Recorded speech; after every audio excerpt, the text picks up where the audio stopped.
My true name, birth name is Rodney, R-O-D-N-E-Y, Francis Stock, S-T-O-C-K. Uh-huh. And Where were you born? was born in Hamtramck, Could you spell it? H-A-M, I don't know, it's a Polish name, Hamtramck? Tranik, Tranik. T-R-A-N-K, I guess. Yeah. And that's a suburb of Detroit. Oh. When were you born? February 15th, 1931. So, tell me about your parents and siblings when you were growing up. Well, I was the only child. My mother was very small and she had a miscarriage. And when I was born, I was a pretty good sized kid. So the doctor told her no more children. I see. So you are the only child. I'm the only child. Both my parents are deceased. They lived long lives. What school did you go through there? I didn't stay in Detroit. My dad was an insurance investigator for a major company, so he moved around. From Detroit, we went to South Bend, Indiana. And by that time, I was into middle school. So what high school did you graduate where? Well, I graduated from Grandview High School in Grandview Heights, Ohio, which was a Columbus suburb. When did you graduate? 1949. And then what did you do after the graduation? Well, I was a football player in high school and Wow. pretty good. I had a walk-on at University of Tennessee, but I never showed up because I was accepted at Washington and Lee University in Virginia. And I immediately made the team there. So what university? Lee? Washington and Lee. And Lee. It's the fifth oldest college in the country. Ah. 1749. So what did you study there? I started in journalism. In fact, I had a class with Roger Mudd, one of the great news broadcasters of his time. Ah. And I was hurt in '49 in playing against Virginia Tech. Well, you got $100 for getting me out of the game. That's the way football was in those days. Southern Conference. So they had to rebuild this knee. So I was in a hospital in Columbus. They put me back together, and since the season was then over, I quickly registered for Ohio State and did 2 quarters there, spring and summer. So you quit Washington and Lee? No, I didn't quit. I went back in the fall of '50. Uh-huh. And I practiced with the team, but my knee was not strong enough to actually play. At that time, my fraternity brother and I received the last scholarship, and we split it, athletic scholarship. So when did you join the Ohio State University? Ohio State I used as a getaway. I didn't like Ohio State. It was a factory. Yeah. At that time, it had 22,000 students. Now it has almost 50,000. Yeah. Did you know anything about Korea at the time? Well, I knew where it was. How? My maps, I was always studying maps. Uh-huh.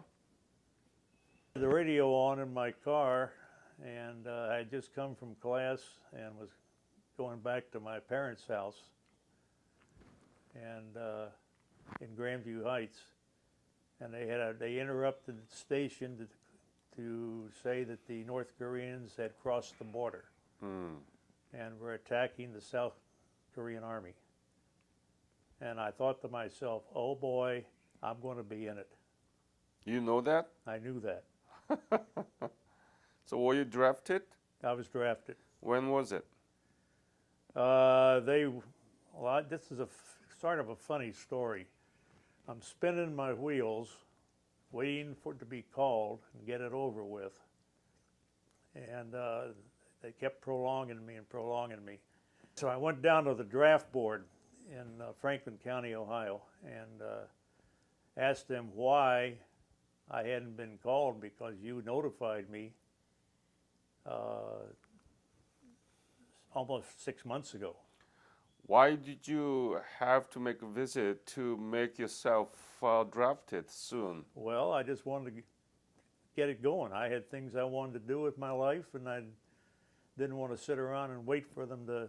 But you might been killed. Well, that's just the breaks of the game. Oh, come on. You don't have to risk your life, right? You could just wait there until you're being called. I come from a military family. My great-grandfather was a Confederate soldier during the Civil War. So there is a military blood in you. Oh, yes. And you wanted to be there in the war. I didn't like those people up north. Oh. So what happened? Well, I finally I convinced them to bump somebody on the next drop and take me. And they did. So what happened? I got called in June of '51, notified to June of 1951. Yeah. So I reported with a light bag to the old Fort Hayes, which still existed as a military post in downtown Columbus, Ohio. And from there, they assembled about 20 of us, gave us a sergeant to guide us, put us on a train. We went, seemed like forever, and because it was an overnighter, we wound up at Fort Meade, Maryland. Mm-hmm. And that's where we were issued our uniforms and got our first class in military protocol. So you got the basic training there. Well, I had had a year of ROTC at Ohio State, so I knew the drill pretty well. In fact, they put me in as an acting squad leader. So you were officer? No, I had just started officers training. Mm-hmm. So when did you leave for Korea? Well, I went to basic first, and that was at Camp Breckenridge, Kentucky, which you can't even find out where it is now. They tore everything down and tucked it away somewhere, and that was way out in western Kentucky. Yeah. Nothing but sand and pine hills. And I had 16 weeks there. And then I went, they gave us orders. They gave me 7 days leave and 4 days travel time to Camp Stoneman in California. Antioch, California. And that's where we boarded a ship in San Francisco and took off for Korea on the slow boat to China. When did you? That was December '51. So when did you arrive in Korea? Where? Yokohama. Uh-huh. That was in Japan. Yeah. We went to Camp Drake, where we were issued weapons and battle gear. And then they flew us into K-14, which is I take that back. It was K-16, Seoul City Air Base. Gimpo. It was out in the middle of a sandbar between Yeongdeung-po and Seoul.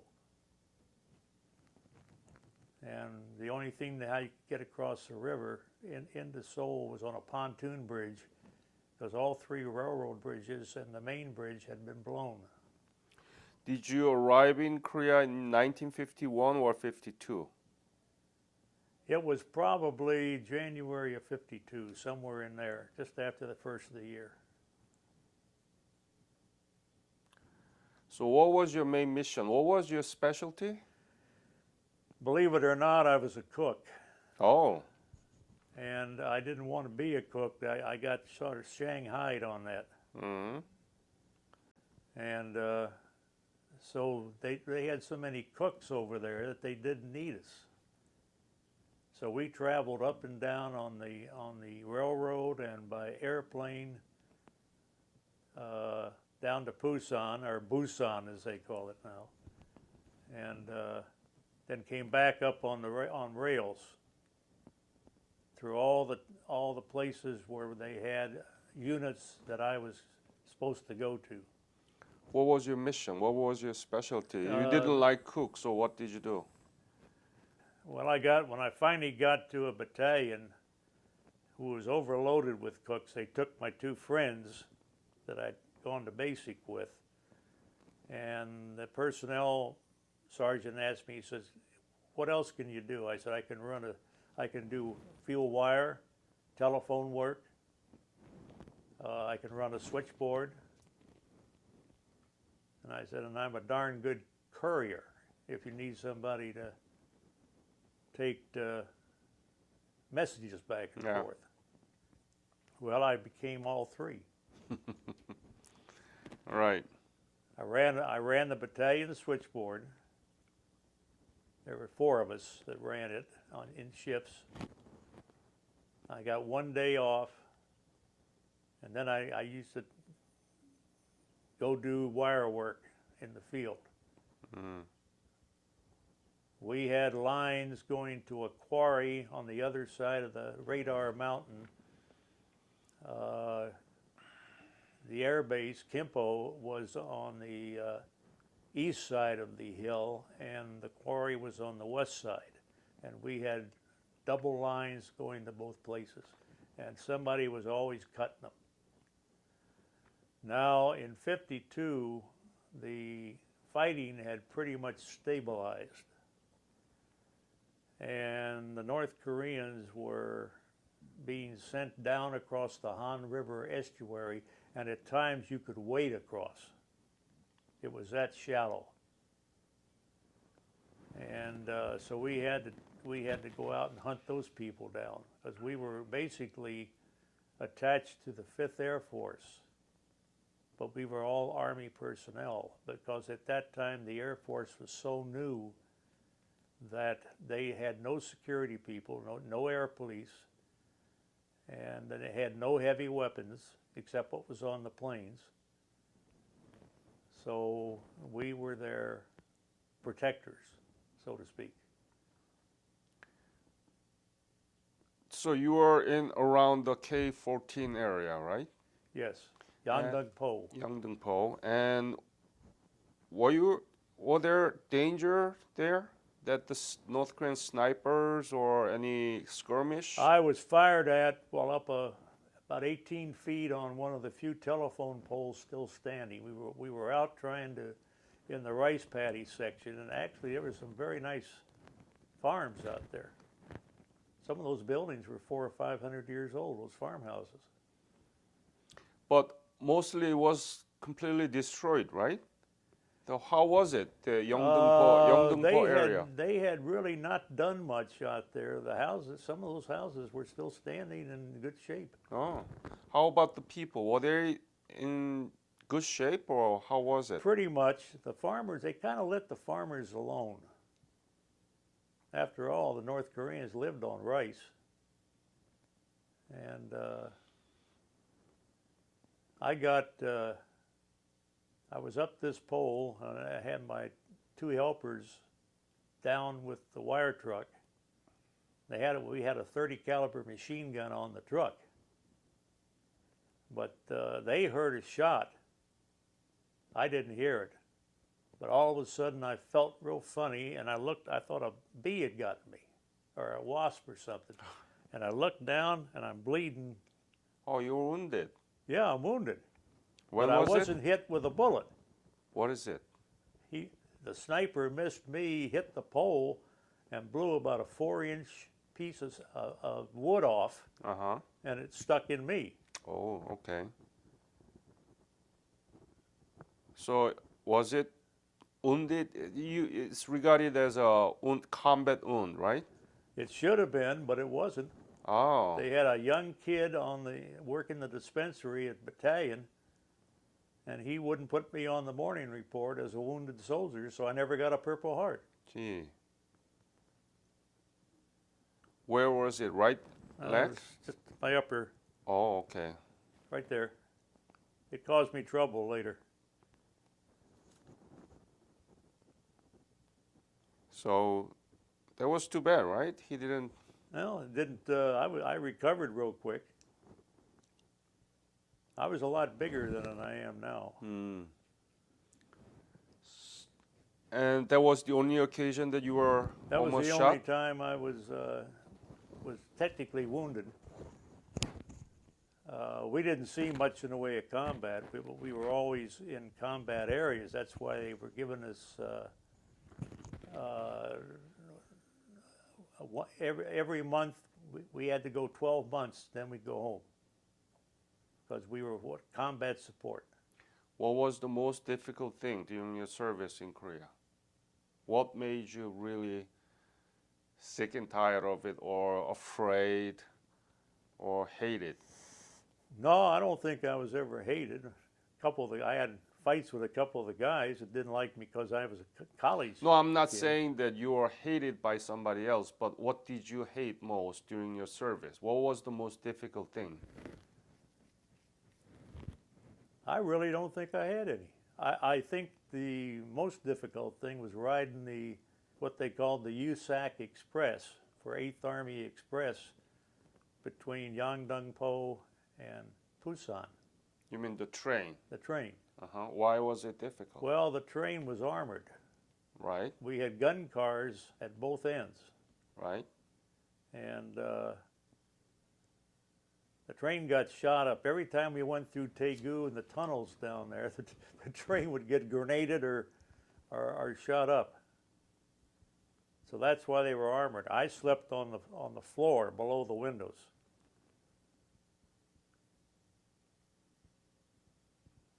So that was kind of dangerous. Dangerous, yeah. There was danger down there. We had a couple of guys killed on the train when they used to get up on the baggage racks over the windows and sleep, and those would, an armor-piercing round would penetrate those. What was your rank? At that time, the I was time? private first class. Private first class, PFC. How PFC. much were you paid? Well, overseas, about $105 a month. What did you do with that money? Sent it home. To support your family, No, or to just, save it? No, they didn't need support. They just sent it home for them to bank. Uh-huh. Did you have any relationship with Korean people?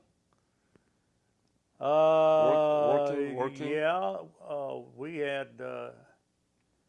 had ex-Korean soldiers as our security around the post.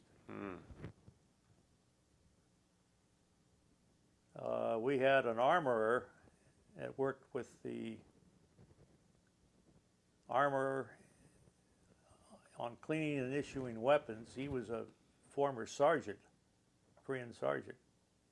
And How about Korean boys working in your yeah, we had houseboys. houseboys? Do you remember? I remember Kim very well. How old was he?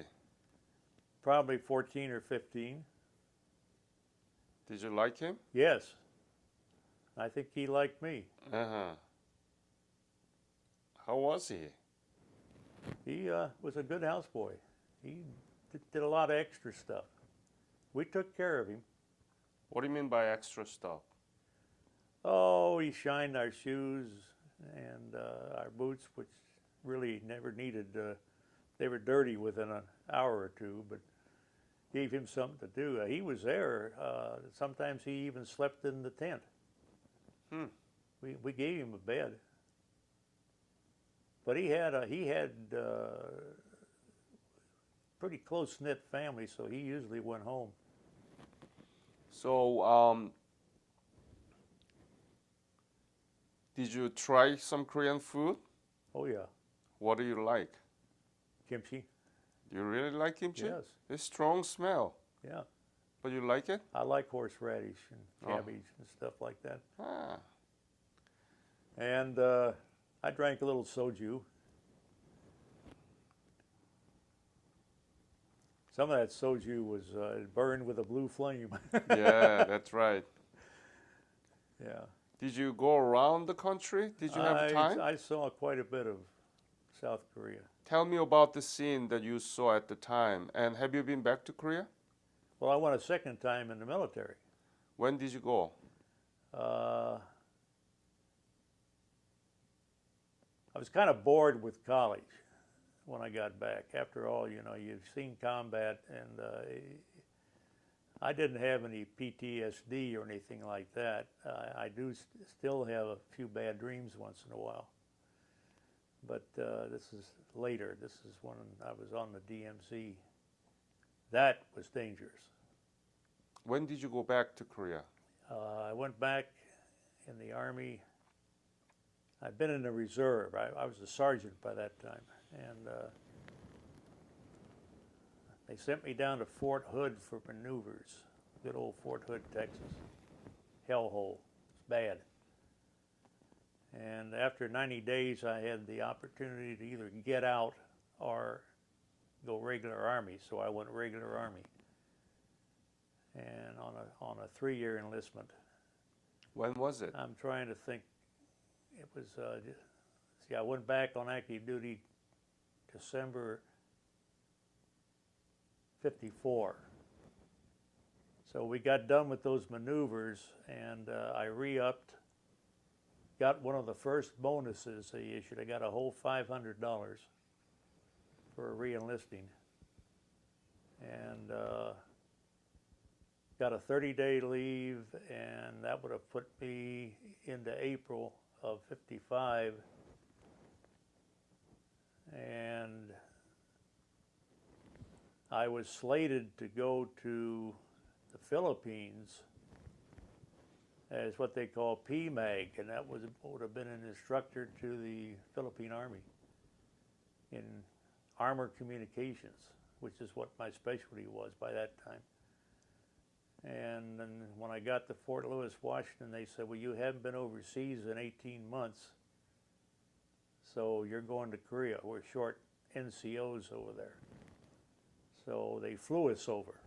So that should be in 55. That was May? probably in April 55. Okay. They flew us all the way to Japan by way of Hawaii and Wake Island. So then, not much difference that you saw back when you were in Korea during the war, and then 55 you went back, and there was not much difference in Korea, right? Well, they'd done a lot of cleaning up. Oh, did? Yeah, by that time they had